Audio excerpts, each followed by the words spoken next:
안녕하세요, 여러분. 오늘도 찾아주셔서 감사합니다. 오늘 들려드릴 이야기는 정말 특별합니다. 벨기에에서 온 한 여성이 서울 한복판에서 겪은 믿기 힘든 실화인데요. 카메라 하나를 잃어버렸다가 불과 1시간 만에 되찾게 된 기적 같은 일이 벌어졌죠. 그런데 이게 끝이 아닙니다. 그 과정에서 만난 낯선 한국인과의 만남이 그녀의 인생을 완전히 바꿔놓았거든요. 세계 어느 나라에서도 경험하기 힘든 일들이 한국에서는 일어났습니다.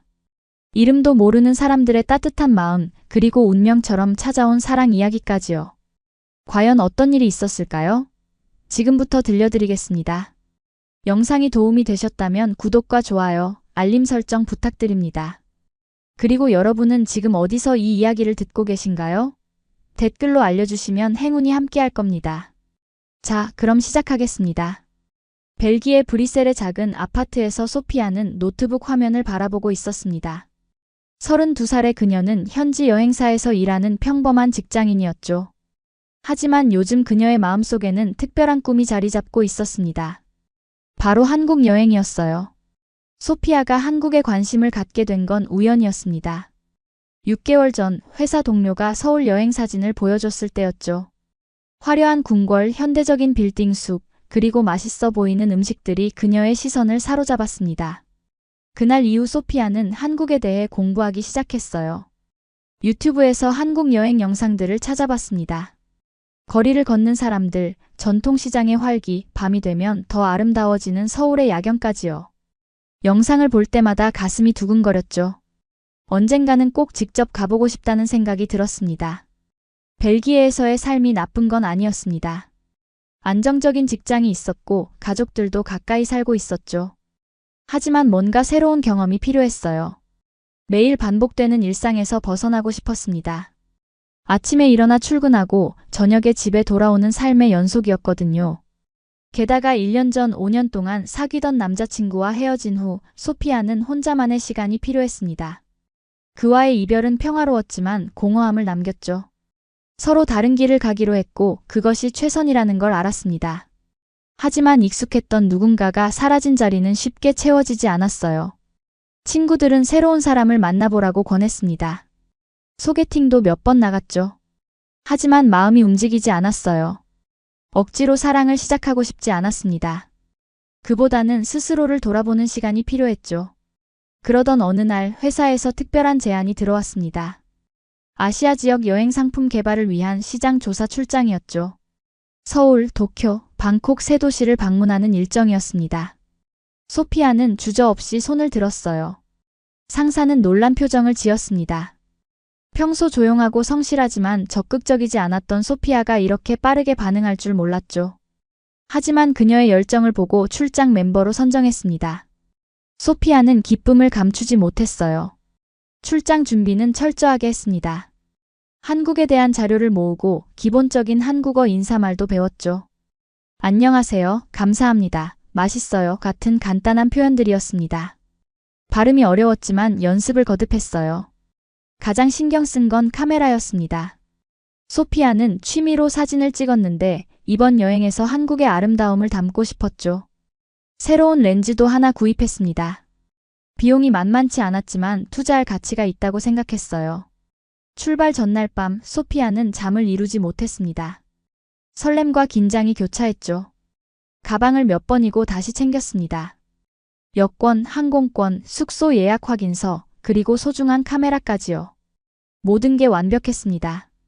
브뤼셀 공항으로 향하는 택시 안에서 소피아는 창밖을 바라봤습니다. 익숙한 거리들이 지나갔죠. 저 건물들을 다시 보게 될 때쯤이면 자신은 어떻게 변해 있을까 하는 생각이 들었습니다. 새로운 경험들이 자신을 성장시킬 거라는 기대감이 있었어요. 공항에 도착해서 체크인을 마쳤습니다. 탑승구로 걸어가면서도 가슴이 계속 두근거렸죠.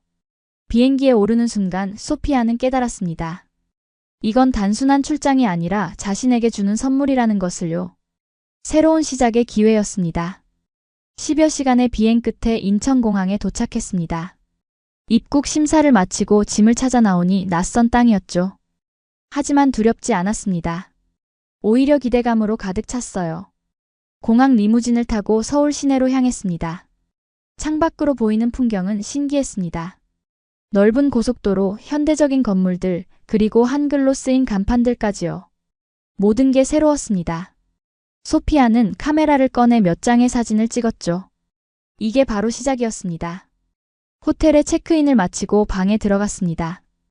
피곤했지만 바로 쉴 수 없었어요. 창문을 열고 밖을 내다봤죠.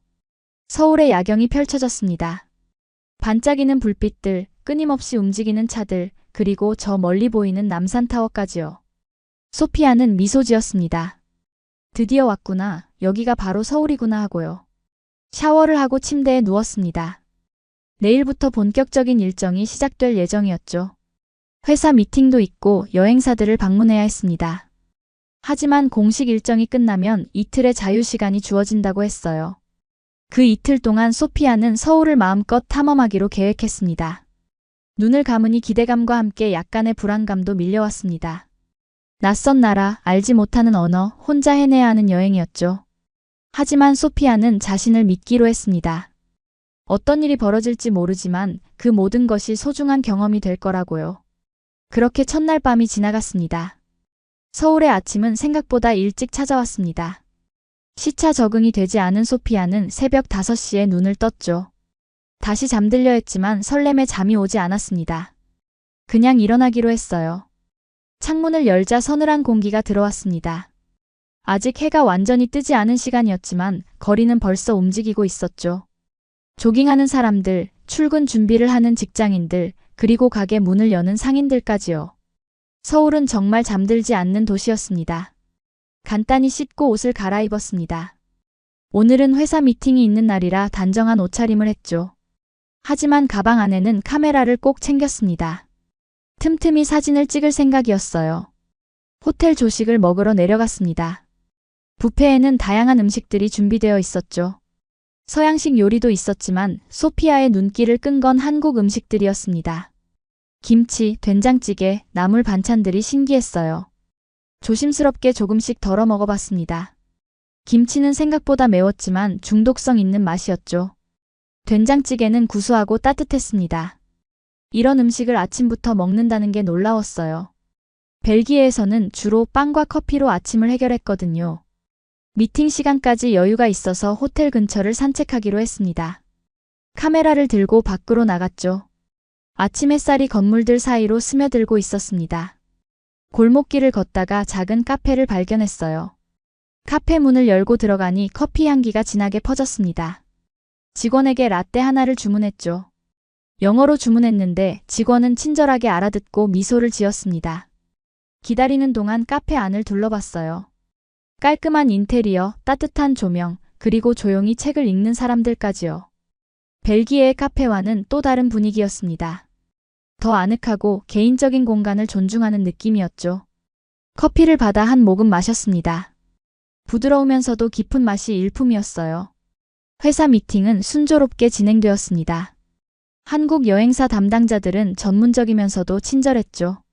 다양한 여행 상품에 대해 설명을 들었고 시장 조사 자료도 받았습니다.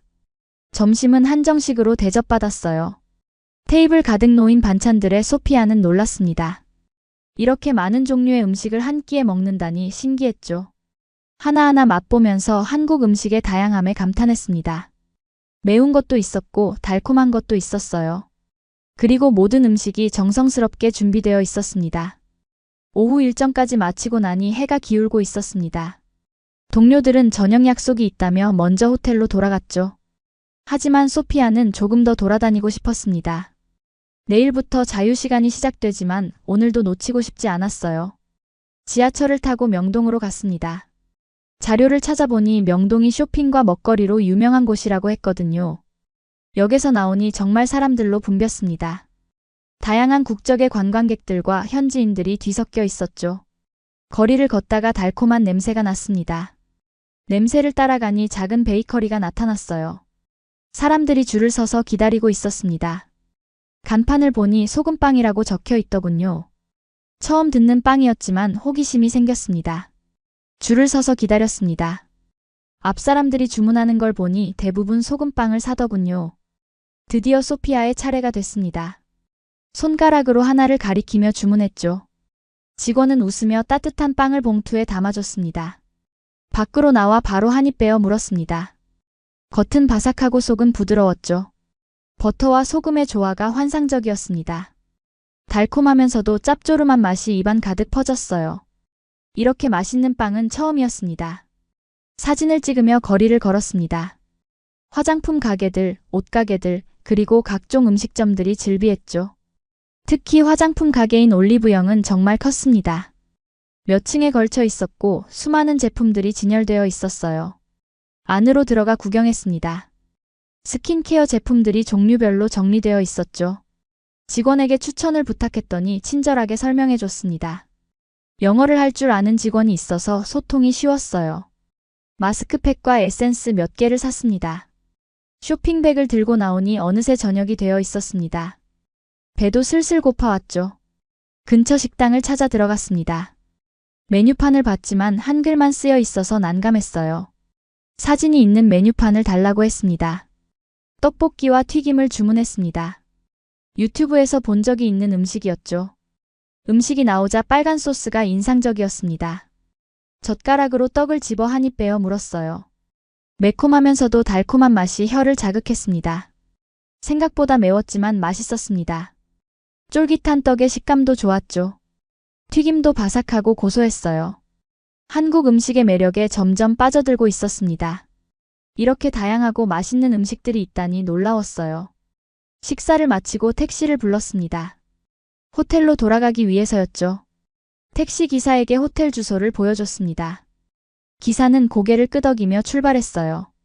차창 밖으로 서울의 야경이 펼쳐졌습니다. 네온사인들이 반짝이고 사람들은 여전히 거리를 걷고 있었죠. 활기찬 도시였습니다. 소피아는 카메라로 밤거리를 촬영했습니다. 움직이는 차 안에서 찍어서 흔들렸지만 그것도 나름 운치가 있었어요. 호텔에 도착해 택시에서 내렸습니다. 가방을 챙기고 카메라도 챙겼죠. 아니, 잠깐, 카메라가 어디 갔지? 주머니를 뒤지고 가방을 확인했습니다. 없었어요. 뒷좌석을 봤지만 카메라는 보이지 않았습니다. 그제야 깨달았습니다. 카메라를 택시 안에 두고 내린 거예요. 택시는 이미 떠나고 없었습니다. 소피아는 당황했죠. 그 안에는 오늘 찍은 모든 사진들이 담겨 있었습니다. 그리고 무엇보다 그 카메라는 그녀에게 소중한 물건이었어요. 호텔 로비로 달려가 프런트 직원에게 도움을 청했습니다. 택시 회사에 연락할 방법이 없냐고 물었죠. 직원은 난감한 표정을 지었습니다. 택시 번호를 기억하냐고 물었지만 소피아는 확인하지 못했어요. 방으로 올라가 가방을 뒤졌습니다. 혹시나 하는 마음에 모든 주머니를 확인했죠. 하지만 카메라는 없었습니다. 완전히 택시에 두고 온 게 분명했어요. 소피아는 침대에 주저앉았습니다. 어떻게 해야 할지 막막했습니다. 낯선 나라에서 소중한 물건을 잃어버렸죠. 한국어도 못하는데 어떻게 찾을 수 있을까요? 하지만 포기할 수 없었습니다. 그 카메라 안에는 오늘의 소중한 기억들이 담겨 있었으니까요. 소피아는 다시 일어섰습니다. 방법을 찾아야 했어요. 소피아는 침대 가장자리에 앉아 깊은 한숨을 내쉬었습니다. 카메라를 잃어버렸다는 사실이 실감났죠. 하지만 이렇게 주저앉아 있을 수만은 없었습니다. 뭔가 방법을 찾아야 했어요. 노트북을 꺼내 인터넷 검색을 시작했습니다.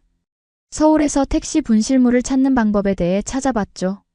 다행히 영어로 된 정보가 몇 개 있었습니다. 택시 회사에 직접 연락하거나 분실물 센터에 신고하는 방법이 있더군요. 문제는 택시 번호를 기억하지 못한다는 것이었습니다. 영수증도 받지 않았죠. 당시에는 그냥 빨리 내리는 것만 생각했으니까요. 후회가 밀려왔습니다. 조금만 더 신경 썼더라면 이런 일은 없었을 텐데요. 그때 문득 생각이 났습니다. 택시를 부를 때 앱을 사용하지 않았나? 소피아는 휴대폰을 확인했어요. 맞았습니다. 카카오 택시라는 앱으로 불렀었죠. 앱을 열어보니 이용 기록이 남아 있었습니다. 택시 번호와 기사 정보가 모두 기록되어 있었습니다. 소피아는 안도의 한숨을 내쉬었죠. 이제 연락할 방법이 생긴 겁니다. 앱에 있는 전화번호로 바로 전화를 걸었어요. 전화벨이 울렸습니다. 한참을 기다린 끝에 누군가 전화를 받았죠. 여성의 목소리였습니다.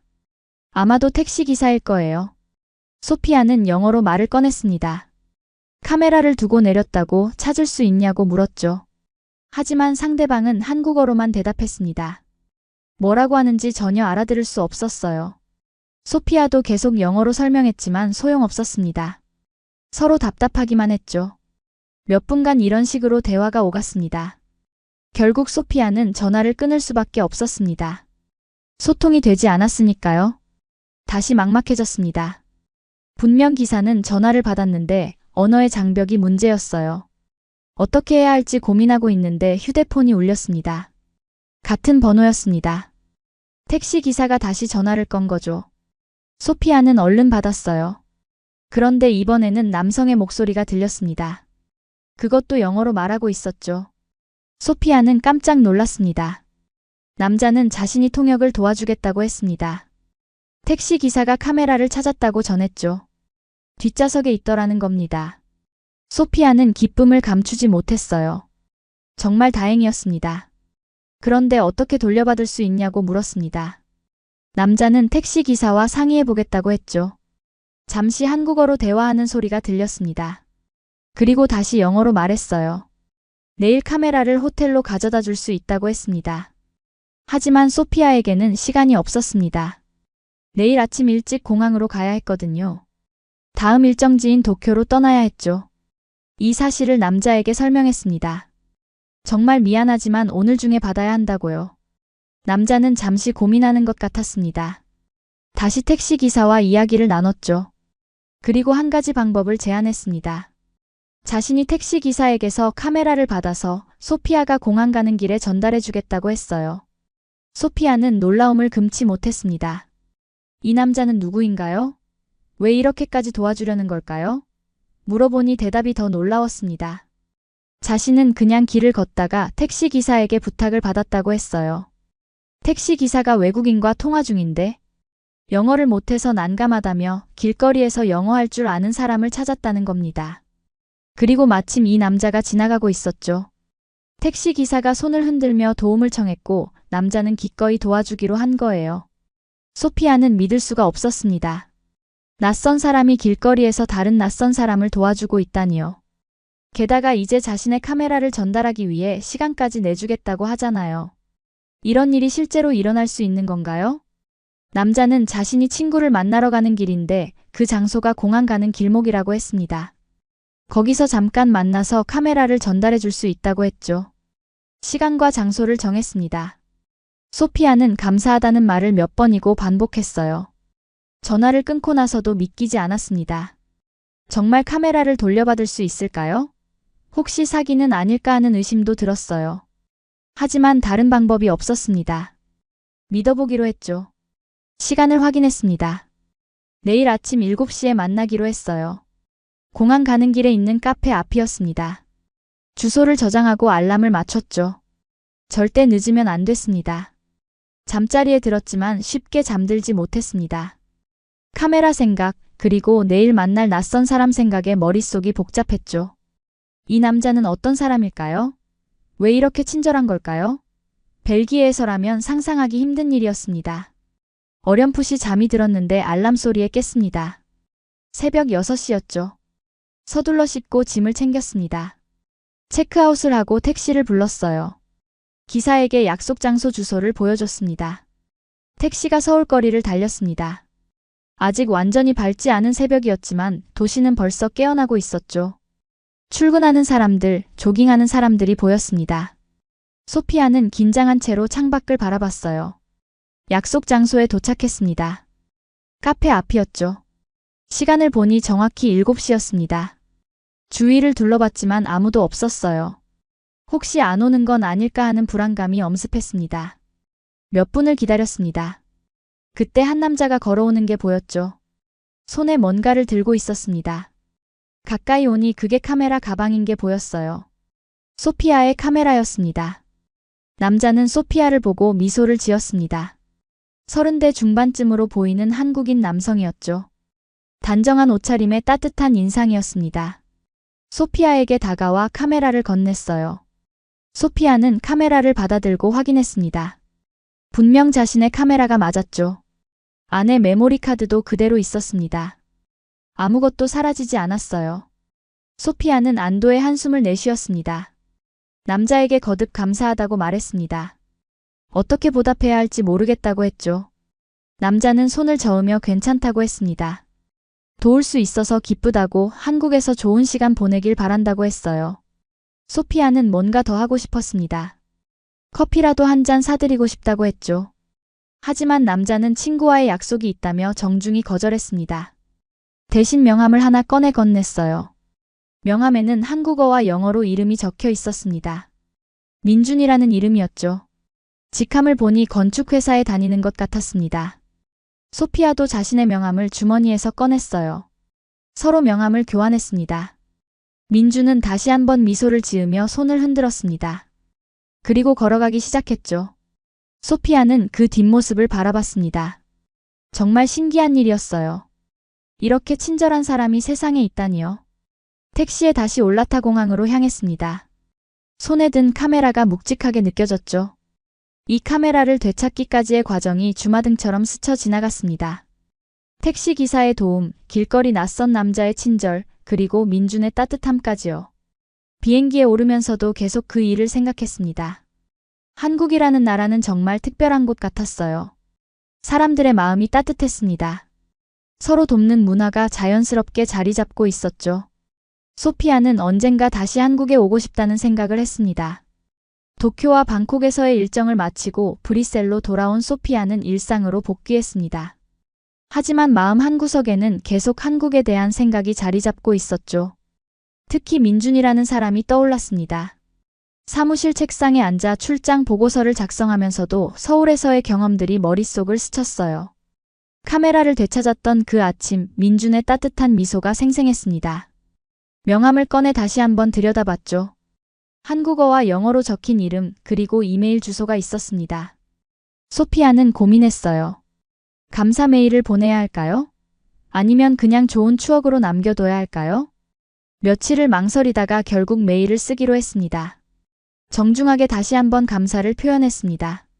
그의 도움이 없었다면 카메라를 잃어버렸을 거라고, 한국에서의 경험이 정말 특별했다고 썼죠.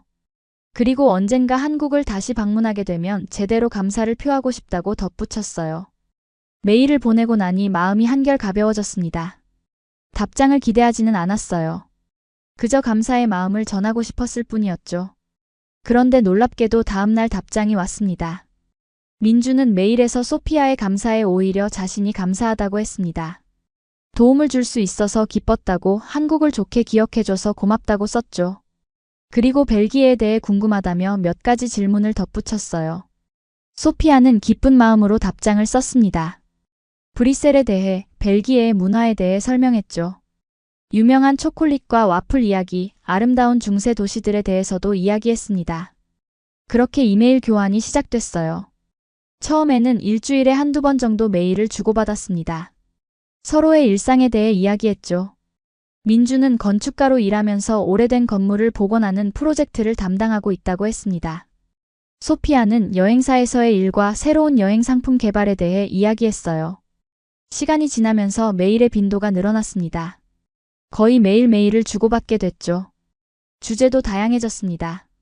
각자의 취미, 좋아하는 음악, 책, 영화에 대해 이야기했어요. 놀랍게도 공통점이 많았습니다. 둘 다 역사적인 건축물을 좋아했습니다.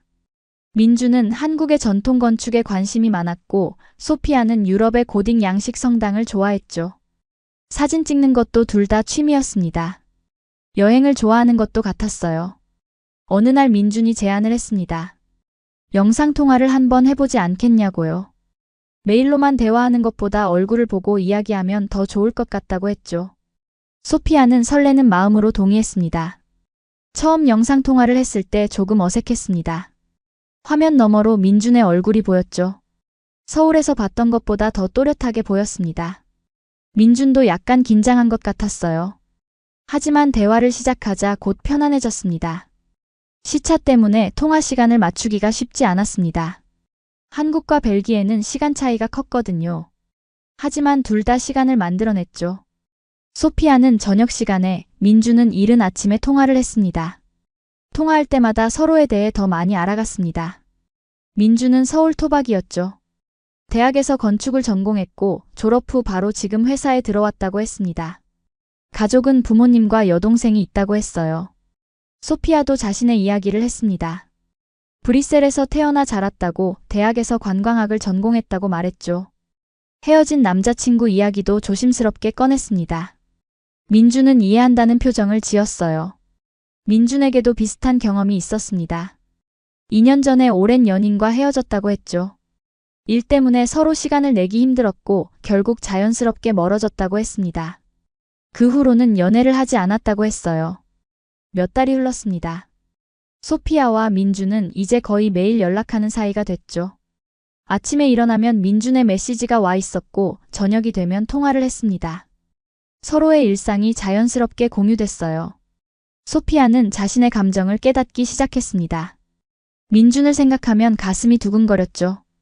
그의 목소리를 듣고 싶어 했고 그의 얼굴을 보고 싶어 했습니다. 이게 혹시 사랑일까요?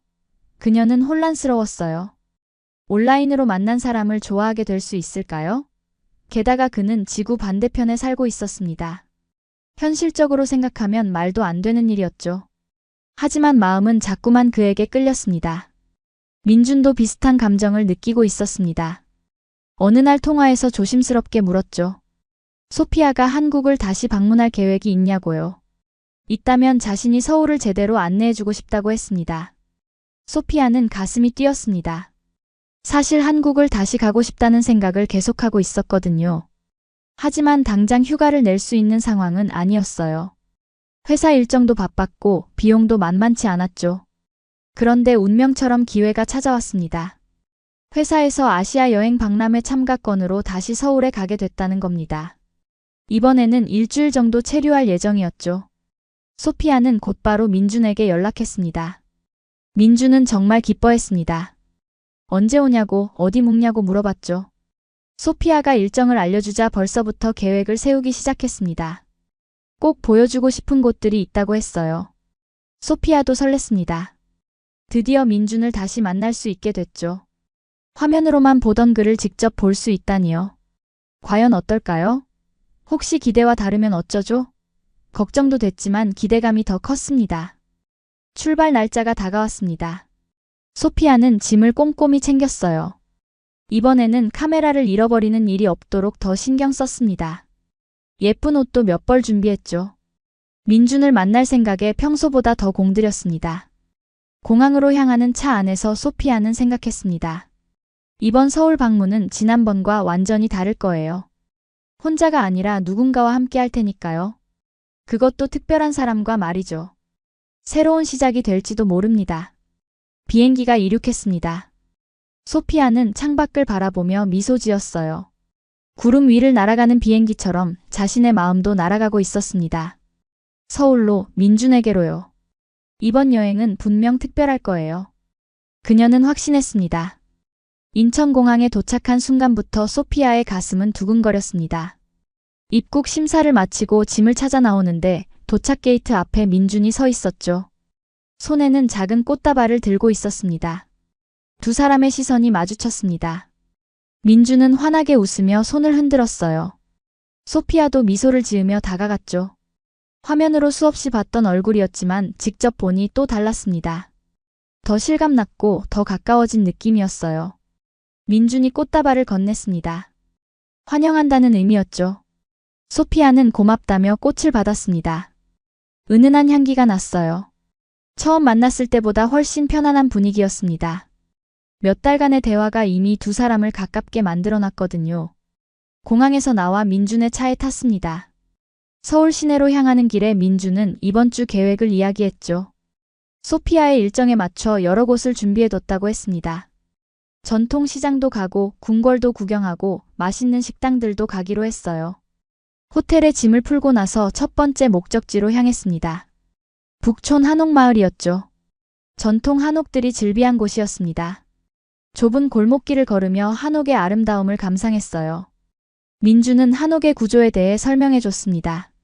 건축가답게 전문적인 지식이 있었죠. 처마의 곡선, 기와의 배치, 그리고 자연과 조화를 이루는 설계 철학까지요. 소피아는 감탄하며 들었습니다. 사진도 많이 찍었습니다. 민준이 소피아의 사진을 찍어줬고 소피아도 민준을 찍어줬죠. 그리고 지나가는 관광객에게 부탁해서 함께 사진도 찍었습니다. 두 사람이 나란히 서서 웃고 있는 모습이 자연스러웠어요. 점심은 전통 한정식집에서 먹었습니다. 테이블 가득 놓인 반찬들을 보고 소피아는 또 한 번 놀랐죠. 지난번 방문 때도 느꼈지만 한국 음식의 다양함은 정말 대단했습니다. 하나하나 맛보면서 민준에게 이름을 물어봤어요. 민준은 친절하게 설명해줬습니다. 각 음식의 이름과 재료, 그리고 어떻게 만드는지까지요. 김치 종류만 해도 여러 가지였습니다. 배추김치, 깍두기, 오이 소박이까지요. 소피아는 신기해하며 모두 맛봤습니다. 식사 후에는 경복궁으로 갔습니다. 웅장한 궁궐의 모습에 소피아는 감탄했죠. 민준은 조선시대 역사에 대해 이야기해줬습니다. 왕들의 이야기, 궁궐의 역사, 그리고 일제강점기에 파괴됐다가 복원된 과정까지요. 근정전 앞에 서서 사진을 찍는데 마침 수문장 교대식이 시작됐습니다. 화려한 의상을 입은 군사들이 행진하는 모습이 장관이었어요. 소피아는 카메라로 그 장면을 담았습니다. 민준이 옆에서 웃으며 지켜봤죠. 저녁이 되자 민준이 특별한 곳으로 데려갔습니다. 한강공원이었어요. 강변을 따라 걸으며 서울의 야경을 감상했습니다. 강 건너편의 빌딩들이 불을 밝히고 있었죠. 다리에 설치된 조명들이 물에 반사돼 아름다웠습니다. 벤치에 앉아 치킨을 먹었습니다. 한국식 치킨은 정말 바삭하고 맛있었어요. 맥주와 함께 먹으니 더 좋았죠. 민준은 이게 한국의 치맥 문화라고 설명했습니다. 치킨과 맥주를 함께 즐기는 거라고요. 대화를 나누면서 소피아는 행복했습니다. 민준과 함께 있으니 편안했어요. 억지로 맞출 필요도 없었고 침묵도 어색하지 않았습니다. 자연스럽게 이야기가 오갔죠. 마치 오래전부터 알던 사람 같았어요. 민준도 같은 생각이었던 것 같습니다. 조심스럽게 말을 꺼냈죠. 소피아를 직접 만나니 화면으로 봤을 때보다 훨씬 좋다고요. 목소리도 더 좋고 웃는 모습도 더 예쁘다고 했습니다. 소피아는 얼굴이 빨개졌어요. 며칠간 함께 서울을 돌아다녔습니다. 명동, 홍대, 이태원 등 여러 곳을 방문했죠. 민준은 관광 명소뿐만 아니라 현지인들이 가는 곳들도 보여줬습니다. 작은 골목의 맛집, 예쁜 카페, 조용한 공원까지요. 어느 날 저녁 민준이 특별한 제안을 했습니다. 내일 친구 결혼식이 있는데 함께 가지 않겠냐고요. 전통 혼례식이라서 소피아가 흥미로워할 것 같다고 했죠. 소피아는 기꺼이 동의했습니다. 결혼식 당일 민준이 호텔로 마중을 왔습니다. 손에는 한복이 든 봉투를 들고 있었어요. 소피아를 위해 빌려온 거였죠. 소피아는 놀라고 감동했습니다. 이렇게까지 신경 써주다니요. 호텔 방에서 한복을 입어봤습니다. 처음 입어보는 옷이라 어색했지만 거울을 보니 신기했어요. 우아하고 아름다웠습니다. 색동저고리와 치마가 잘 어울렸죠. 민준도 한복을 입고 왔습니다. 결혼식장에 도착하니 전통 한옥에서 준비가 한창이었습니다. 신랑 신부는 화려한 혼례복을 입고 있었죠. 빨강, 파랑, 노랑의 색감이 눈부셨습니다. 민준은 이 색들이 음양오행 사상에서 나온 거라고 설명했어요. 식이 시작됐습니다. 전통 음악이 울려 퍼지고 신랑이 기러기를 들고 입장했죠. 민준은 옆에서 각 절차의 의미를 설명해줬습니다. 기러기는 평생 한 짝과 살기 때문에 부부의 의미를 담고 있다고 했어요. 신랑 신부가 마주보며 절을 올렸습니다. 서로에 대한 존중과 사랑을 표현하는 의식이었죠. 하객들은 조용히 지켜봤습니다. 엄숙하면서도 따뜻한 분위기였어요. 중간에 사자춤 공연도 있었습니다. 화려한 사자 탈을 쓴 사람들이 춤을 추며 악귀를 쫓았죠. 소피아는 넋을 잃고 바라봤습니다. 이런 전통 문화를 직접 볼 수 있다니 행운이었어요. 식이 끝나고 피로연이 시작됐습니다. 다양한 전통 음식들이 준비되어 있었죠. 민준의 친구들도 소피아를 반갑게 맞아줬습니다. 영어를 할 줄 아는 친구들이 많아서 대화하기 좋았어요. 한 친구가 민준에게 장난스럽게 물었습니다. 언제 너도 결혼하냐고요. 민준은 웃으며 대답을 피했습니다. 하지만 소피아를 슬쩍 쳐다보는 게 보였어요. 소피아는 가슴이 두근거렸습니다. 집으로 돌아가는 길에 두 사람은 오늘 하루를 이야기했습니다. 정말 특별한 경험이었다고, 한국 전통 문화의 아름다움을 느꼈다고 소피아는 말했죠. 민주는 기뻐했습니다. 소피아가 좋아해주니 뿌듯했어요. 호텔 앞에 도착했을 때 민준이 말을 꺼냈습니다. 내일 저녁에 특별한 곳에 가고 싶다고요. 조금 먼 곳인데 분명 마음에 들 거라고 했습니다. 소피아는 궁금해하며 동의했어요. 민준의 눈빛에는 뭔가 특별한 것이 담겨 있었습니다. 다음 날 저녁 민준은 약속대로 소피아를 데리러 왔습니다. 평소보다 조금 더 신경 쓴 옷차림이었죠. 소피아도 예쁜 원피스를 입고 나왔습니다. 민준의 눈이 반짝였어요. 차를 타고 서울 외곽으로 향했습니다. 어디로 가는지 물어봐도 민준은 비밀이라며 웃기만 했죠. 1시간쯤 달렸을까요? 산속 작은 마을에 도착했습니다. 전통 한옥들이 모여있는 마을이었어요. 민준이 한 한옥 앞에 차를 세웠습니다. 안으로 들어가니 작은 정원이 있었고 그 너머로 예쁜 한옥이 보였죠. 불이 켜진 한옥은 정말 운치가 있었습니다. 마당에는 석등이 은은한 빛을 내고 있었어요. 한옥 안으로 들어가니 방 한가운데 작은 상이 차려져 있었습니다. 촛불이 켜져 있고 정성스럽게 준비된 음식들이 놓여 있었죠. 소피아는 놀라움을 금치 못했습니다. 민준이 이 모든 걸 준비한 거예요. 민준은 부끄러운 듯 말했습니다. 소피아에게 제대로 된 한국 전통 음식을 대접하고 싶었다고요. 그래서 이 한옥 스테이를 예약했다고 했습니다. 오늘은 둘만의 시간을 갖고 싶었다고 했어요. 음식은 정말 훌륭했습니다. 궁중 요리를 재현한 것이라고 했죠. 하나하나 정성이 들어간 게 보였습니다. 민준이 직접 음식을 덜어주며 설명했어요. 이 나물은 봄에 나는 것이고 저는 궁중에서 즐겨 먹던 거라고요. 식사를 하면서 대화를 나눴습니다. 민준은 조심스럽게 자신의 마음을 꺼냈죠. 소피아를 처음 만났을 때부터 특별하게 느꼈다고 했습니다. 카메라를 전해주던 그날 아침 뭔가 운명 같은 걸 느꼈다고요. 그 후로 계속 소피아 생각이 났다고 했습니다. 메일을 기다렸고 통화 시간을 손꼽아 기다렸다고요. 이렇게 누군가를 그리워한 적이 처음이라고 민준은 고백했습니다. 소피아의 눈에 눈물이 맺혔습니다. 자신도 같은 마음이었거든요. 벨기에로 돌아간 후 계속 민준을 생각했습니다. 그의 친절함, 따뜻한 미소, 그리고 배려심 깊은 성격까지요. 어느새 마음속 깊이 자리 잡고 있었어요. 민준이 소피아의 손을 잡았습니다. 따뜻한 손이었죠. 두 사람의 시선이 마주쳤습니다. 민준은 진지하게 물었어요. 자신과 함께 미래를 만들어갈 수 있겠냐고요. 솔직히 쉽지 않을 거라고 했습니다. 서로 다른 나라에 살고 있고 문화도 다르고 언어도 다르죠. 하지만 그 모든 걸 극복하고 싶다고 했습니다. 소피아와 함께라면 할 수 있을 것 같다고요. 소피아는 대답했습니다. 자신도 같은 마음이라고요. 두렵지만 도전하고 싶다고 했습니다.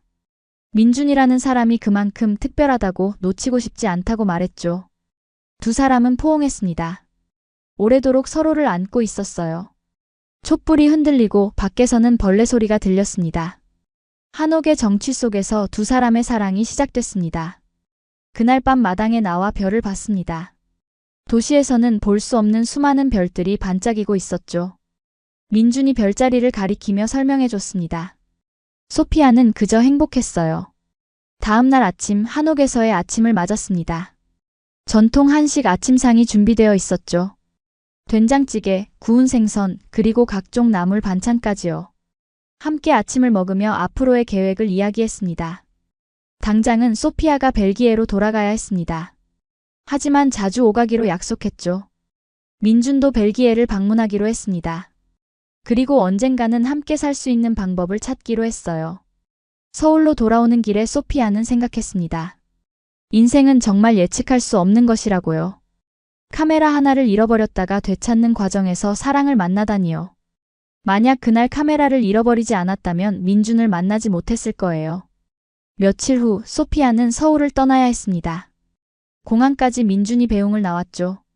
이별이 아쉬웠지만 다시 만날 거라는 확신이 있었습니다. 게이트로 들어가기 전 긴 포옹을 나눴어요. 비행기 안에서 소피아는 지난 일주일을 떠올렸습니다. 꿈 같은 시간이었어요. 한국의 아름다움을 다시 느꼈고 무엇보다 특별한 사람을 만났습니다. 민준과의 미래가 기대됐죠. 브뤼셀에 도착해서도 연락은 계속 이어졌습니다. 영상통화도 더 자주 했죠. 이제는 단순한 친구가 아니라 연인이었습니다. 서로를 향한 마음을 확인했으니까요. 한 달 후 민준이 브뤼셀을 방문했습니다. 이번에는 소피아가 안내할 차례였죠. 그랑플라스 광장, 아토미움, 왕궁 등을 함께 돌아다녔습니다. 벨기에 초콜릿과 와플도 맛봤어요. 민주는 유럽 건축에 감탄했습니다. 고딕 양식의 성당들, 아르누보 건물들이 인상적이었죠. 소피아의 가족들도 만났습니다. 부모님은 민준을 따뜻하게 맞아줬어요. 벨기에에서의 2주는 금방 지나갔습니다. 민준이 떠나는 날 소피아는 공항에서 눈물을 참아야 했죠. 하지만 이제는 익숙해져야 했습니다. 이런 이별과 재회가 반복될 테니까요. 몇 개월간 이런 식으로 서로를 오가며 만났습니다. 힘들 때도 있었지만 사랑하는 마음으로 견뎠어요. 영상통화로 매일 얼굴을 보고 작은 일상을 나눴습니다. 어느 날 민준이 중요한 이야기를 꺼냈습니다. 회사에서 유럽 프로젝트를 맡게 됐다고요. 파리의 지사를 만드는 프로젝트였습니다. 그래서 1년간 파리에서 일하게 될 것 같다고 했죠. 소피아는 기뻤습니다. 파리는 브뤼셀에서 가까웠거든요. 기차로 2시간이면 갈 수 있었죠. 이제 자주 만날 수 있게 됐습니다. 운명이 두 사람을 가깝게 만들어주고 있었어요. 민준이 파리로 오자 주말마다 만났습니다. 때로는 소피아가 파리로 갔고 때로는 민준이 브뤼셀로 왔죠. 함께 유럽 여행도 다녔습니다. 암스테르담, 런던, 베를린 등을 돌아다니며 추억을 쌓았어요. 시간이 흐를수록 두 사람의 관계는 깊어졌습니다. 서로를 더 잘 이해하게 됐고 작은 차이들도 받아들이게 됐죠. 문화적 차이도 오히려 관계를 풍요롭게 만들었습니다. 1년이 지나갈 무렵 민준의 파리 프로젝트가 성공적으로 마무리됐습니다. 회사에서는 계속 파리의 남아지사를 운영하라고 제안했죠. 민준은 고민했습니다. 이건 중요한 결정이었거든요. 소피아와 상의했습니다. 두 사람은 진지하게 미래를 논의했어요. 결혼에 대해서도 이야기를 나눴습니다.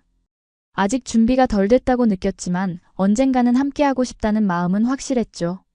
민준은 파리에 남기로 결정했습니다. 그리고 소피아에게 제안했어요. 함께 파리에서 살지 않겠냐고요. 소피아는 회사를 그만두고 파리로 이사했습니다. 용기 있는 결정이었죠. 파리에서의 새로운 삶이 시작됐습니다. 소피아는 현지 여행사에 취직했고 민준은 계속 지사를 운영했어요. 작은 아파트를 함께 얻어 살기 시작했습니다. 두 사람만의 공간이 생긴 거죠. 하지만 그때 예상치 못한 일이 벌어지기 시작했습니다. 파리에서의 동거 생활은 생각보다 쉽지 않았습니다. 서로 사랑하는 마음은 확실했지만 함께 산다는 건 전혀 다른 문제였죠. 작은 습관 차이들이 하나둘 드러나기 시작했어요. 민준은 아침형 인간이었습니다. 새벽 6시면 일어나서 운동을 했죠. 하지만 소피아는 밤늦게까지 일하는 경우가 많았습니다. 여행사 일이 저녁에 바빴거든요. 아침에 민준이 일어날 때마다 잠이 깨곤 했어요. 청소에 대한 기준도 달랐습니다. 민준은 매일 집을 깔끔하게 정리했죠. 소피아는 주말에 한꺼번에 정리하는 스타일이었습니다.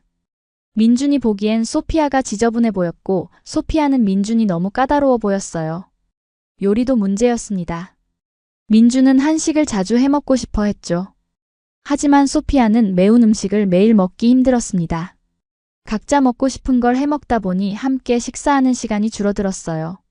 처음에는 참았습니다. 작은 차이들이라고 생각했죠. 하지만 시간이 지나면서 쌓여갔습니다. 서로에게 짜증을 내는 일이 많아졌어요. 사소한 일로 다투기도 했습니다.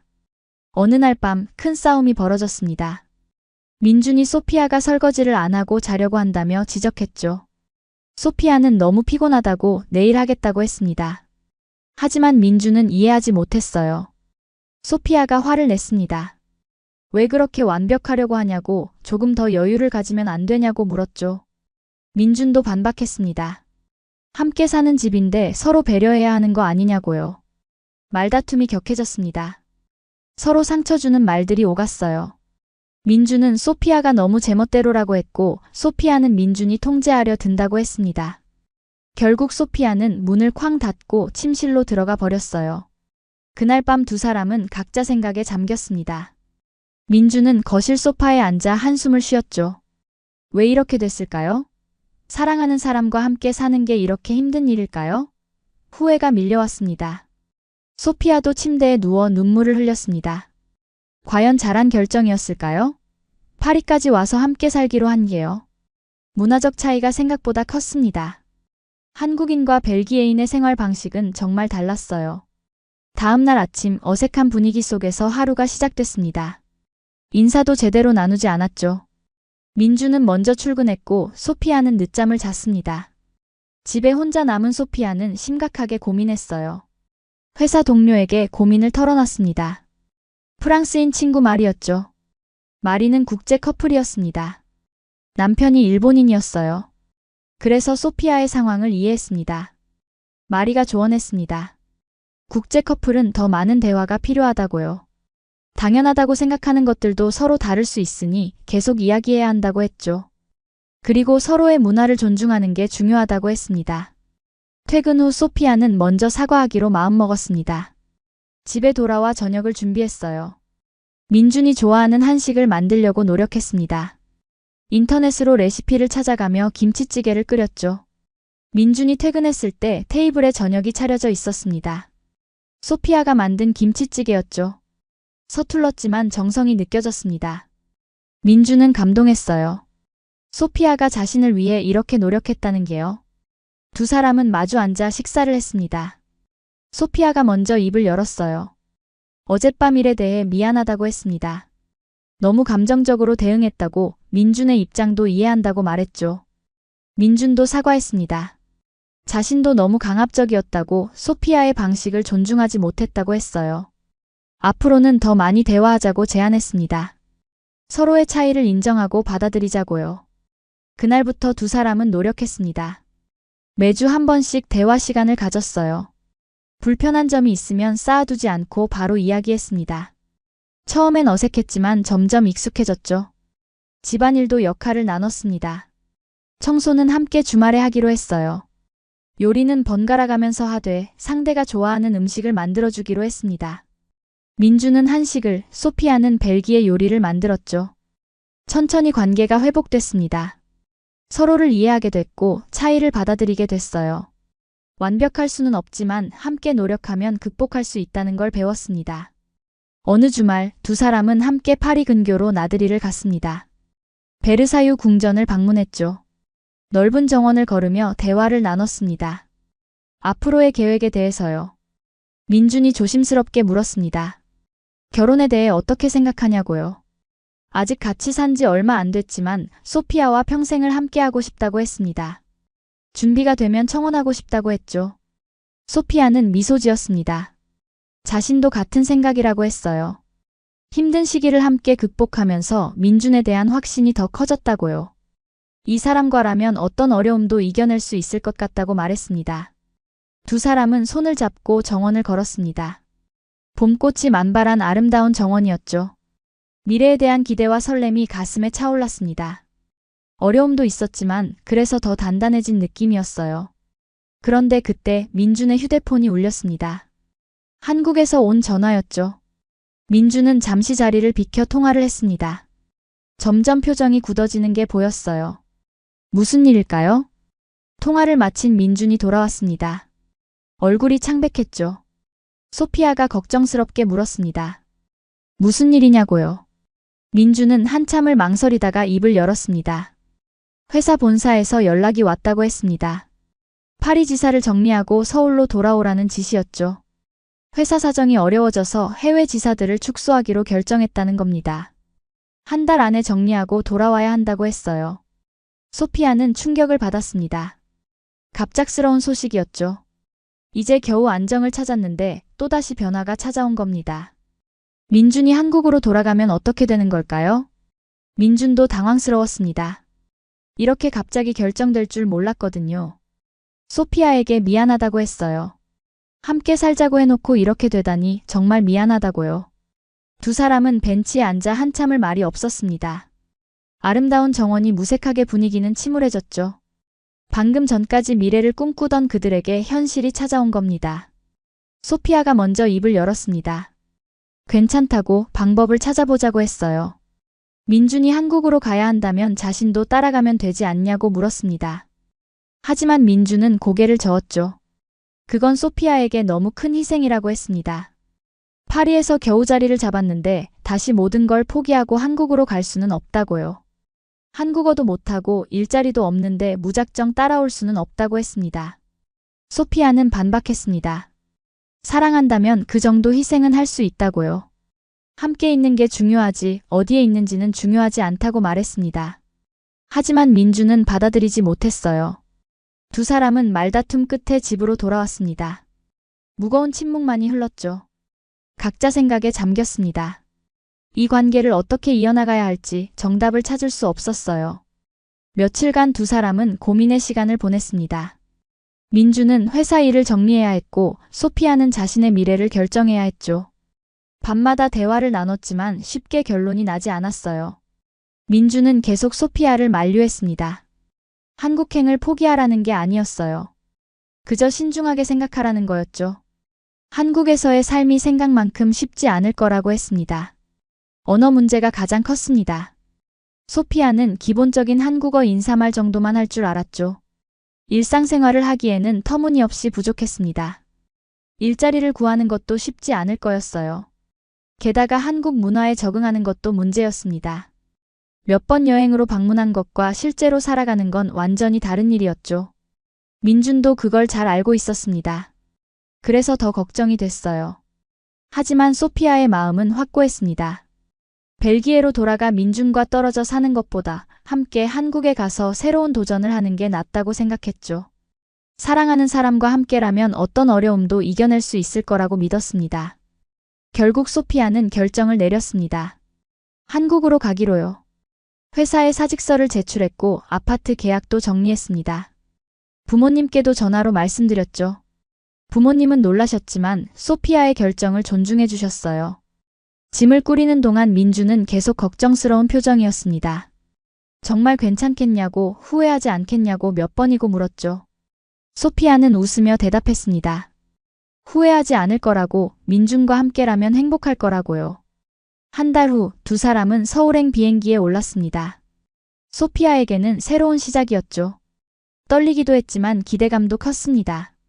민준은 소피아의 손을 꼭 잡아줬어요.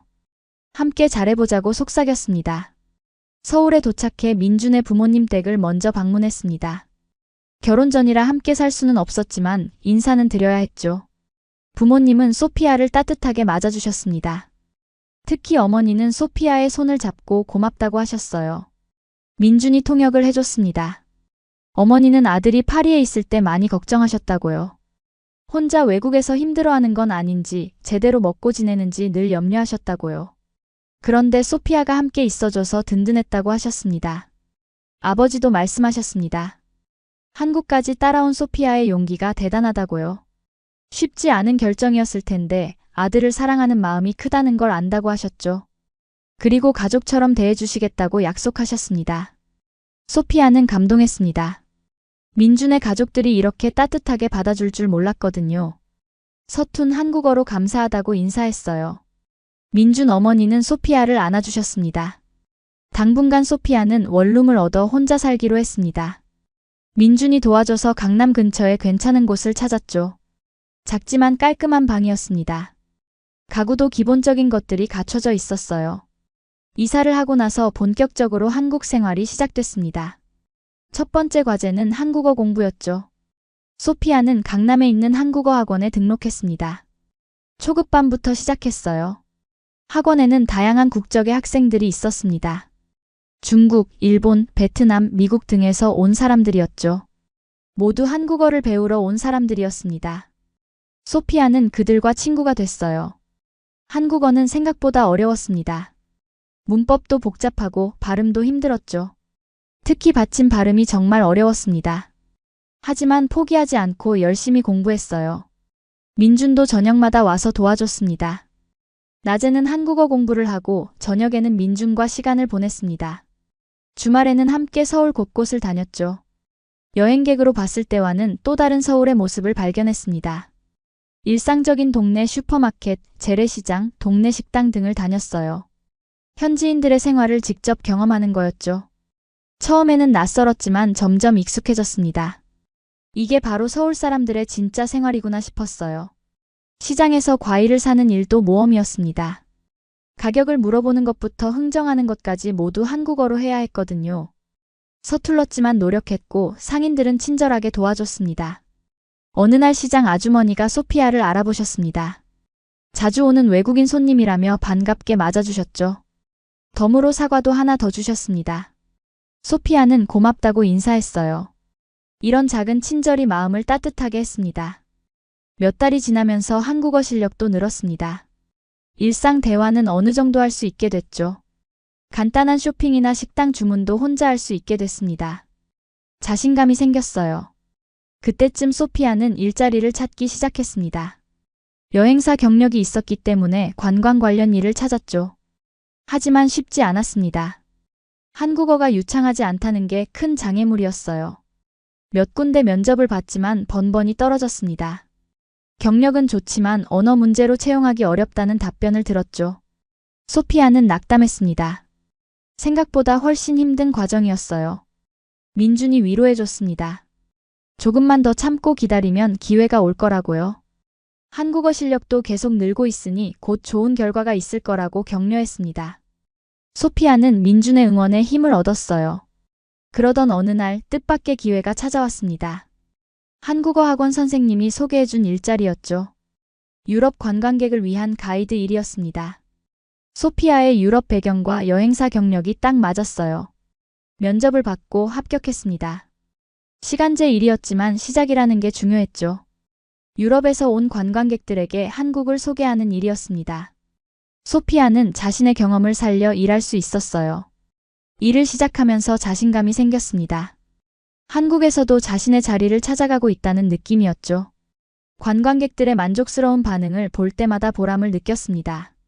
어느 날 벨기에에서 온 관광객 그룹을 맡았습니다. 고국 사람들을 만나니 정말 반가웠죠. 네덜란드어로 대화하니 편안했습니다. 관광객들도 벨기에 출신 가이드라는 걸 알고 친근하게 대해줬어요. 투어를 마치고 한 관광객이 물었습니다. 한국에서 사는 게 어떠냐고요? 소피아는 솔직하게 대답했습니다. 처음에는 힘들었지만 이제는 적응했다고 한국은 살기 좋은 나라라고 말했죠. 그러면서 민준 이야기도 했습니다. 사랑하는 사람이 있어서 한국에 왔다고 그와 함께 미래를 만들어가고 있다고요. 관광객들은 감동한 표정으로 들었습니다. 멋진 사랑 이야기라고 축하해줬어요. 그날 저녁 민준과 만나 그 이야기를 했습니다. 민준은 기뻐했죠. 소피아가 한국 생활에 만족하고 있다니 정말 다행이라고요. 그동안 미안한 마음이 컸는데 이제 조금 안심이 된다고 했습니다. 소피아는 민준의 손을 잡았습니다. 미안해할 필요 없다고 자신의 선택이었고 후회하지 않는다고 말했어요. 오히려 한국에 와서 더 많은 것을 배우고 성장하고 있다고 했습니다. 두 사람은 한강공원을 걸었습니다. 처음 만났던 그곳이었죠. 그때와 달리 이제는 서울이 낯선 도시가 아니었습니다. 소피아에게 제2의 고향이 되어가고 있었어요. 민준이 갑자기 멈춰 섰습니다. 소피아를 바라보며 진지한 표정을 지었죠. 그리고 주머니에서 작은 상자를 꺼냈습니다.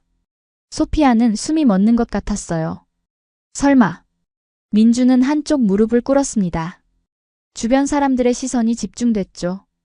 소피아의 심장이 빠르게 뛰었습니다. 민준은 상자를 열었어요. 안에는 아름다운 반지가 들어 있었습니다. 민준이 입을 열었습니다. 소피아를 처음 만난 날부터 특별하다고 느꼈다고요. 카메라를 전해주던 그 아침, 이 사람과 평생을 함께하고 싶다는 예감이 들었다고 했습니다. 그리고 그 예감은 확신이 됐다고요. 파리에서도 서울에서도 어디에 있든 소피아와 함께라면 행복하다고 했습니다.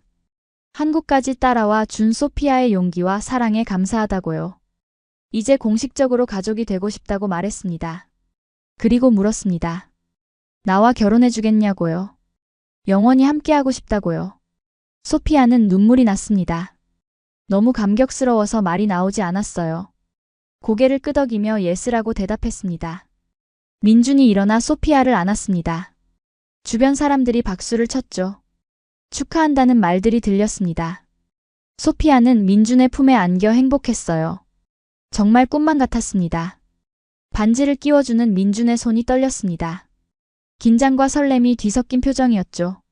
소피아도 손을 떨며 반지를 받아들였습니다. 완벽하게 맞는 크기였어요.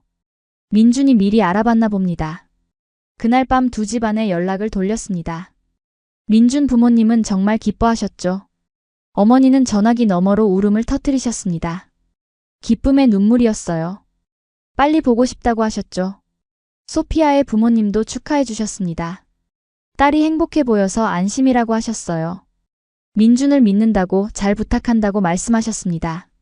소피아는 부모님께 꼭 한국에 오시라고 했어요. 결혼 준비가 시작됐습니다. 양가 부모님이 만나는 자리를 먼저 마련했죠. 소피아 부모님이 서울로 오셨습니다.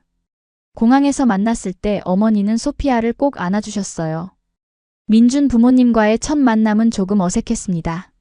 언어가 통하지 않았거든요. 하지만 민준과 소피아가 통역을 해주며 대화를 나눴죠. 서로에 대한 존중과 따뜻함이 느껴졌습니다. 식사 자리에서 양가 부모님은 금방 친해지셨습니다. 자식들이 행복하게 잘 살았으면 하는 바람은 똑같았거든요. 문화는 달라도 부모의 마음은 같았습니다. 결혼식은 2번 하기로 했습니다. 한 번은 서울에서 한국식으로, 한 번은 브뤼셀에서 서양식으로요. 두 문화를 모두 존중하는 의미였죠. 준비는 복잡했지만 의미가 있었습니다. 먼저 서울에서 전통 혼례를 올리기로 했습니다. 소피아가 전에 참석했던 그 결혼식이 인상 깊었거든요. 민준도 전통 혼례를 하고 싶어 했죠. 두 사람의 의견이 일치했습니다. 한복을 맞추러 갔습니다. 소피아는 화려한 색동저고리와 치마를 입어봤어요. 거울을 보니 정말 아름다웠습니다. 민준도 신랑 한복을 입으니 더 멋있어 보였죠. 결혼식 장소는 북촌의 한옥에서 하기로 했습니다. 처음 데이트를 했던 그곳이었어요. 소피아에게 의미 있는 장소였습니다. 민준도 그 아이디어를 좋아했죠. 준비 과정에서 소피아는 한국 전통 예절을 배웠습니다. 큰절하는 법, 술잔 주고받는 법 등을 익혔죠. 어려웠지만 재미있었습니다. 한국 문화를 더 깊이 이해하게 됐어요. 결혼식 날이 다가왔습니다. 소피아는 긴장됐지만 설레기도 했죠. 아침 일찍 일어나 준비를 시작했습니다. 전통 메이크업과 머리를 하고 한복을 입었어요. 거울을 보니 낯선 자신이 보였습니다. 하지만 아름다웠어요. 한복이 이렇게 잘 어울릴 줄 몰랐습니다. 화장을 도와준 아주머니도 예쁘다고 칭찬해 주셨죠.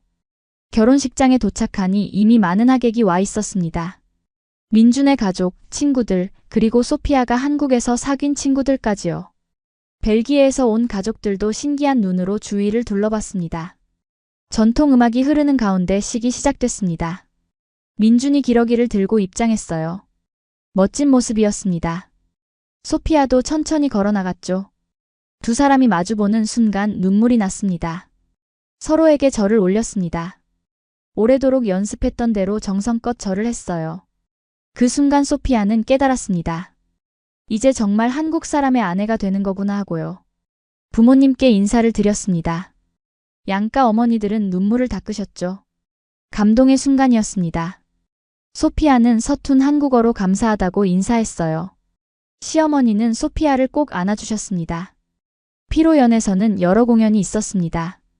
사물놀이, 전통춤, 그리고 친구들의 축하 공연까지요.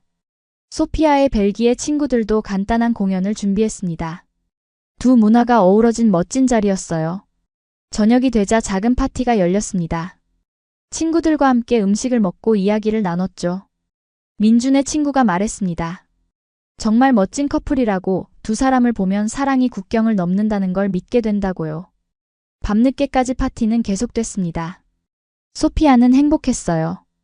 이렇게 많은 사람이 축하해주는 게 감사했습니다. 민준과 눈이 마주칠 때마다 미소가 나왔죠. 다음 날 두 사람은 제주도로 신혼여행을 떠났습니다. 아름다운 섬에서 일주일을 보냈어요. 해변을 걸으며 미래에 대해 이야기했습니다. 어디에 살지, 어떤 가정을 꾸릴지 등등요. 제주도에서 돌아온 후 본격적으로 신혼생활이 시작됐습니다. 작은 아파트를 얻어 함께 살기 시작했죠. 가구를 고르고 집을 꾸미는 과정이 즐거웠습니다. 둘만의 보금자리를 만드는 거였어요. 그런데 어느 날 소피아가 이상한 증상을 느꼈습니다. 아침마다 속이 메스꺼웠죠. 피로감도 계속됐습니다. 혹시나 하는 마음에 약국에서 임신 테스트기를 샀어요. 결과는 양성이었습니다. 소피아는 믿을 수 없었죠. 다시 한번 테스트를 했는데 같은 결과가 나왔습니다. 임신이었어요. 민준에게 어떻게 말해야 할지 고민됐습니다. 저녁에 민준이 퇴근했을 때 조심스럽게 말을 꺼냈습니다. 할 이야기가 있다고요. 민준은 걱정스러운 표정을 지었죠. 무슨 일이냐고 물었습니다. 소피아는 임신 테스트기를 보여줬습니다. 민준은 잠시 멍했다가 소피아를 안았어요. 정말이냐고, 아기가 생긴 거냐고 물었습니다. 소피아는 고개를 끄덕였죠. 민준은 기뻐서 어쩔 줄 몰라 했습니다. 소피아를 빙글빙글 돌리며 웃었어요. 이렇게 빨리 아기가 생길 줄 몰랐다고, 정말 기쁘다고 말했습니다. 하지만 그때 소피아의 휴대폰이 울렸습니다. 벨기에에서 온 전화였죠. 아버지였습니다. 소피아는 받았어요. 그런데 아버지의 목소리가 심각했습니다. 어머니가 쓰러지셨다는 거예요. 병원에 계시는데 상태가 좋지 않다고 했습니다. 빨리 와야 할 것 같다고요. 소피아는 충격을 받았습니다. 무슨 일인지 자세히 물었죠. 아버지는 설명했습니다. 갑작스럽게 쓰러지셨는데 심각한 병이라고 했어요. 의사들도 정확한 진단을 내리지 못하고 있다고요. 지금 중환자실에 계신다고 했습니다. 소피아는 당장 가겠다고 했습니다. 전화를 끊고 민준에게 상황을 설명했어요. 민준은 이해한다며 고개를 끄덕였습니다. 당장 비행기표를 알아보자고 했죠. 그날 밤 급하게 짐을 쌌습니다. 민준도 함께 가려고 했지만 회사 일정 때문에 어려웠어요. 소피아는 혼자 가기로 했습니다. 임신 초기라 걱정됐지만 어머니가 더 급했죠. 공항으로 가는 차 안에서 소피아는 불안했습니다. 어머니는 괜찮으실까요? 그리고 자신의 임신은요? 이제 막 행복한 신혼생활이 시작됐는데 왜 이런 일이 생긴 걸까요? 민준이 손을 잡아줬습니다. 괜찮을 거라고, 어머니도 곧 나아지실 거라고 위로했어요. 그리고 소피아와 아기의 건강도 챙기라고 당부했습니다. 소피아는 고개를 끄덕였죠. 공항에서 작별 인사를 했습니다. 민준은 소피아를 꼭 안아줬어요. 조심히 다녀오라고, 무슨 일 있으면 바로 연락하라고 말했습니다. 소피아는 눈물을 참으며 게이트로 들어갔습니다. 비행기 안에서 소피아는 창밖을 바라봤습니다. 서울의 불빛들이 점점 작아지고 있었죠. 이제 막 뿌리를 내리기 시작한 한국을 떠나는 게 아쉬웠습니다. 하지만 가족이 더 중요했어요. 벨기에에 도착하면 어떤 상황이 기다리고 있을까요? 어머니는 괜찮으실까요? 그리고 자신은 다시 한국으로 돌아올 수 있을까요? 불안과 걱정 속에서 긴 비행이 시작됐습니다. 브뤼셀 공항에 도착한 소피아는 바로 병원으로 향했습니다. 아버지가 마중을 나와 계셨죠. 많이 수척해 보이셨습니다. 차 안에서 아버지는 어머니의 상태를 설명해 주셨어요. 뇌종양이었습니다. 양성인지 악성인지는 아직 확실하지 않다고 했죠. 다음 주에 정밀 검사를 할 예정이라고 했습니다. 수술이 필요할 수도 있다고요. 소피아는 가슴이 무너지는 것 같았어요. 병원에 도착해 중환자실로 갔습니다. 어머니는 침대에 누워 계셨죠. 눈을 감고 계셨지만 숨을 쉬고 계셨습니다. 소피아는 어머니의 손을 잡았어요. 차가운 손이었습니다. 어머니가 눈을 뜨셨습니다. 소피아를 보고 미소를 지으셨죠. 딸이 와줘서 고맙다고 하셨습니다. 소피아는 눈물을 참을 수 없었어요. 어머니 괜찮으실 거라고, 꼭 나으실 거라고 말했습니다. 어머니는 소피아의 손을 꼭 잡으셨습니다. 걱정하지 말라고, 괜찮다고 하셨어요. 그리고 민준은 잘 있냐고 물으셨습니다. 소피아는 고개를 끄덕이며 잘 있다고 대답했죠. 그날부터 소피아는 병원에서 지냈습니다. 어머니 곁을 지켰어요. 아버지와 교대로 밤을 샜습니다. 민준과는 영상통화로 연락을 주고받았죠. 민준은 항상 걱정스러운 표정이었습니다. 일주일 후 정밀 검사 결과가 나왔습니다. 다행히 양성 종양이었어요. 하지만 크기가 커서 수술이 필요했습니다. 의사는 수술이 잘 되면 완치될 수 있다고 했죠. 수술 날짜가 잡혔습니다. 2주 후였어요. 그때까지 기다리는 시간이 길게 느껴졌습니다. 소피아는 어머니를 돌보며 시간을 보냈죠. 임신 초기라 체력적으로 힘들었지만 참았습니다. 민준에게 임신 사실을 아직 말하지 못했습니다. 지금 어머니 일로 걱정이 많은데 더 걱정시키고 싶지 않았어요. 혼자 견디기로 했습니다. 가끔 입덧이 심했지만 숨겼죠. 어느 날 어머니가 물으셨습니다. 안색이 안 좋다고 무슨 일 있냐고요. 소피아는 괜찮다고 했지만 어머니는 알아채신 것 같았습니다. 뭔가 숨기고 있다는 걸요. 소피아는 결국 임신 사실을 털어놨습니다. 어머니는 놀라셨지만 기뻐하셨어요. 손녀나 손자가 생긴다니 살아야 할 이유가 하나 더 생겼다고 하셨습니다. 꼭 낳아서 아기를 보고 싶다고요. 수술 날이 다가왔습니다. 민준도 벨기에로 날아왔어요. 회사에 사정을 설명하고 휴가를 냈습니다. 공항에서 소피아를 만났을 때 두 사람은 포옹했죠. 민준은 소피아가 많이 야윈 걸 보고 걱정했습니다. 병원에서 어머니를 뵀습니다. 어머니는 민준을 보고 반가워하셨어요. 사위가 이렇게 먼 길을 와줘서 고맙다고 하셨습니다. 민준은 당연한 일이라며 어머니의 손을 잡아드렸죠. 수술 당일 가족들은 대기실에서 기다렸습니다. 긴 시간이었어요. 5시간이 넘게 걸렸습니다. 소피아는 초조하게 시계만 바라봤죠. 민준이 옆에서 손을 잡아줬습니다. 드디어 수술이 끝났습니다. 의사가 나와서 성공적이었다고 알려줬어요. 종양을 완전히 제거했고 다른 문제는 없다고 했습니다. 회복만 잘 되면 일상생활로 돌아갈 수 있다고요. 가족들은 안도의 한숨을 내쉬었습니다. 아버지는 눈물을 흘리셨고 소피아도 울었어요. 민준도 함께 기뻐해줬습니다. 정말 다행이었습니다. 회복실로 옮겨진 어머니를 봤습니다. 아직 마취에서 깨지 않으셨지만 안정적으로 숨을 쉬고 계셨어요. 의료진들이 잘 돌봐주고 있었습니다. 소피아는 어머니 손을 잡고 감사 기도를 올렸습니다. 다음 날 어머니가 깨어나셨습니다. 첫 말씀이 수술 잘 끝났냐는 거였어요. 소피아는 울면서 대답했습니다. 잘 끝났다고 이제 괜찮으시다고요. 어머니는 미소를 지으셨습니다. 회복 기간 동안 민주는 벨기에에 머물렀습니다. 한 달 정도 있기로 했죠. 소피아를 도와 어머니를 간병했습니다. 밤에는 소피아의 옛집에서 함께 지냈어요. 그 기간 동안 소피아는 깨달았습니다. 민준이 정말 자신을 사랑한다는 걸요. 일도 미루고 한국을 떠나 여기까지 와서 자신의 가족을 돌봐주잖아요. 이런 사람과 결혼한 게 정말 행운이라고 생각했습니다. 어머니도 민준을 좋아하셨습니다.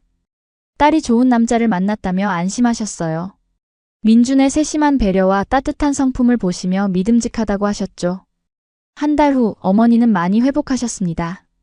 일어나서 걸으실 수 있게 됐고 밥도 드실 수 있었어요. 의사는 계속 이렇게 회복하면 완치될 거라고 했습니다. 민준은 한국으로 돌아가야 했습니다. 더 이상 회사를 비울 수 없었거든요. 소피아와 이별하기 전날 밤 두 사람은 진지하게 이야기를 나눴어요. 민준이 물었습니다. 언제 한국으로 돌아올 수 있겠냐고요. 소피아는 고민했습니다. 어머니가 완전히 회복할 때까지는 벨기에에 있어야 할 것 같다고 했죠. 적어도 몇 개월은 더 필요할 것 같다고요. 민준은 이해한다고 했습니다. 가족이 먼저라고 어머니를 잘 돌보라고 했어요. 자신은 기다리겠다고 언제든 준비되면 한국으로 오라고 말했습니다. 하지만 소피아는 미안했습니다. 신혼인데 떨어져 있어야 한다니요. 게다가 임신까지 했는데 말이에요. 민준 곁에서 아기를 키워야 하는데 이렇게 떨어져 있게 됐죠. 민준은 소피아의 손을 잡았습니다. 미안해할 필요 없다고 이해한다고 했어요. 힘든 시기를 함께 극복하는 게 부부라고 지금은 소피아가 가족과 함께 있어야 할 때라고 말했습니다. 그리고 제안했습니다. 자신이 매달 벨기에를 방문하겠다고요. 회사와 상의해서 원격 근무를 늘리겠다고 했죠. 그렇게 하면 더 자주 만날 수 있을 거라고요. 공항에서 이별하는 순간이 왔습니다. 민주는 소피아를 오래도록 안아줬어요. 건강 챙기라고 아기도 잘 돌보라고 당부했습니다. 소피아는 고개를 끄덕였죠. 게이트로 들어가는 민준의 뒷모습을 보며 소피아는 생각했습니다. 인생은 계획대로 되지 않는다고요. 하지만 사랑하는 사람과 함께라면 어떤 어려움도 이겨낼 수 있다고요. 몇 개월이 흘렀습니다. 어머니는 완전히 회복하셨어요. 일상생활로 돌아가셨고 정기검진에서도 좋은 결과가 나왔습니다. 소피아는 안심했죠.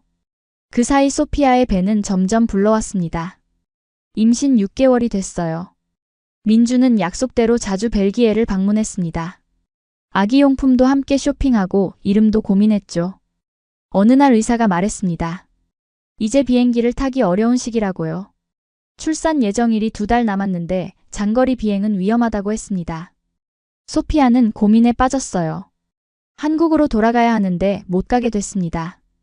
그렇다면 벨기에에서 출산을 해야 하나요?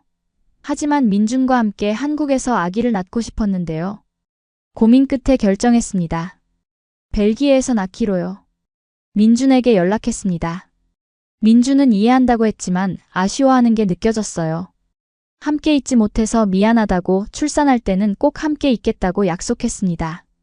출산 예정일이 다가오자 민준이 벨기에로 왔습니다. 이번에는 한 달간 머물 계획이었어요. 출산하고 산후조리할 때까지 함께 있어주기로 했죠. 드디어 출산날이 왔습니다. 진통이 시작됐고 병원으로 갔어요. 민준이 옆에서 손을 잡아줬습니다. 긴 시간의 진통 끝에 아기가 태어났죠. 울음소리가 들렸습니다. 건강한 여자아이였어요. 간호사가 아기를 안겨줬습니다. 소피아는 눈물을 흘리며 아기를 안았죠. 정말 작고 예쁜 아기였습니다. 민준도 감동했습니다. 아빠가 됐다는 게 실감났어요. 아기를 안아보니 가슴이 벅차올랐습니다. 이렇게 귀한 생명이 태어났다니 믿기지 않았죠. 아기 이름은 민서로 지었습니다. 한국 이름이었어요. 소피아는 아기가 한국인 아빠를 가진 걸 자랑스러워했으면 했습니다.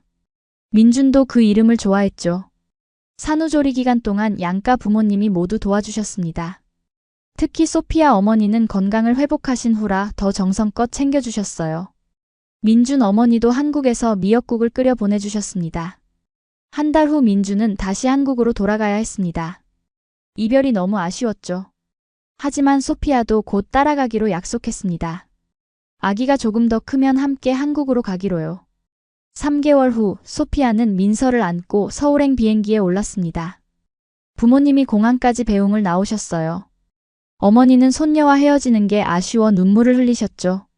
하지만 소피아는 약속했습니다. 자주 방문하겠다고, 민서가 벨기에 할머니 할아버지를 잊지 않게 하겠다고요. 부모님은 잘 다녀오라며 손을 흔들어 주셨습니다. 인천공항에 도착하니 민준이 꽃다발을 들고 기다리고 있었습니다. 민서를 보고 눈물을 흘렸어요. 아기가 얼마나 많이 자랐는지 이제 웃기도 하더군요. 공항을 나와 차에 올랐습니다. 서울 시내로 향하는 길, 소피아는 창밖을 바라봤어요. 낯설었던 이 도시가 이제는 집처럼 느껴졌습니다.